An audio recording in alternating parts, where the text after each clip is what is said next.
Welcome to the West Wing Week, your guide to everything that's happening at 1600 Pennsylvania Avenue. This week, the president continued his Jobs and Opportunity Tour, this time highlighting bold new efforts in education and manufacturing in Baltimore, gave the commencement address at Morehouse College, invited the President of Myanmar, 8 immigration reform advocates and dreamers, and Gershwin Prize winner Carole King and friends to the White House. He also delivered a major counter-terrorism speech at the National Defense University. That's May 17th to May 23rd, or Justice for Everybody. On Friday, the president headed to Baltimore on his second middle-class jobs and opportunity tour, following last week's trip to Austin. The president started out the day at Moravia Park Elementary School, where he took part in some pre-K learning lessons, including addition, subtraction, spelling, and drawing, and saw firsthand the benefits of his plan to expand access to high-quality preschool to every child in America. Okay, why don't we sound it up? So, girl. That's a good-looking snake. You got some details there, Dorian? The next stop on the tour was a visit to Ellicott Dredges, which manufactures innovative dredges and dredge equipment sold for infrastructure projects across the country and around the world. The middle class will always be my number one focus. Period. Your jobs, your families, your communities. That's why I ran for president. That's what drives me every day as I step into the Oval Office.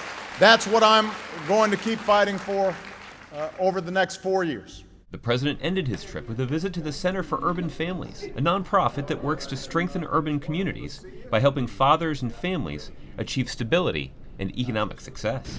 They gave me the tools that I need. And he's a dad with you boys. Yeah. The same skills you bring to bear in terms of your own life, you pass that on to your kids. You know, and then you see that they've got their act together. That's the great joy. On Saturday, the First Lady headed to Music City to deliver the commencement address to the graduates of the Martin Luther King Jr. Academic Magnet High School. Here, the First Lady presented each of the 170 graduates with their diplomas and encouraged them to continue the hard work necessary to pursue their dreams. Do not waste a minute living someone else's dream. As Dr. Martin Luther King himself once said, you don't get to the promised land without going through the wilderness. But graduates, if you remember all of the wonderful lessons that you've learned here at MLK, there is no promise you can't realize, and there is no telling how bright your futures will be. On Sunday, the president received an honorary degree and gave the commencement address to the 2013 Morehouse College graduates in Atlanta, 50 years after Morehouse alum Martin Luther King Jr. wrote his letter from the Birmingham jail, and 150 years after the signing of the Emancipation Proclamation. And I will tell you, class of 2013, whatever success I have achieved, whatever positions of leadership I have held, have depended less on Ivy League degrees or SAT scores or GPAs, and have instead been due to that sense of connection and empathy, the special obligation I felt as a black man like you to help those who need it most, people who didn't have the opportunities that I had, because there but for the grace of God go I. On Monday, the president welcomed President Thein Sein of Myanmar to the White House for a bilateral meeting, the first such visit in almost 50 years. During the meeting, the president emphasized the need for Myanmar's government to move forward with economic and political reforms and stressed President Sein's role in advancing these issues. On Tuesday morning, the president addressed the nation about the devastating tornadoes and severe weather that tore apart neighborhoods in Oklahoma. The president then invited leading advocates in immigration reform, who are themselves dreamers, to share their stories in the Oval Office. And I decided that I would quit work and go back to school. And I said, one day I'm going to be an immigration attorney and fight for other cases, other deportations. So I'm hoping that our stories will foster a personal connection to this issue and help us to push this issue forward.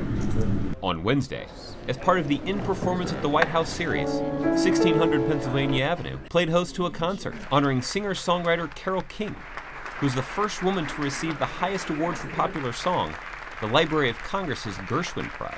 The evening featured talents like James Taylor, Gloria Estefan, Billy Joel, Jesse McCartney, Emily Sandé, Trisha Yearwood, and of course, Carole King.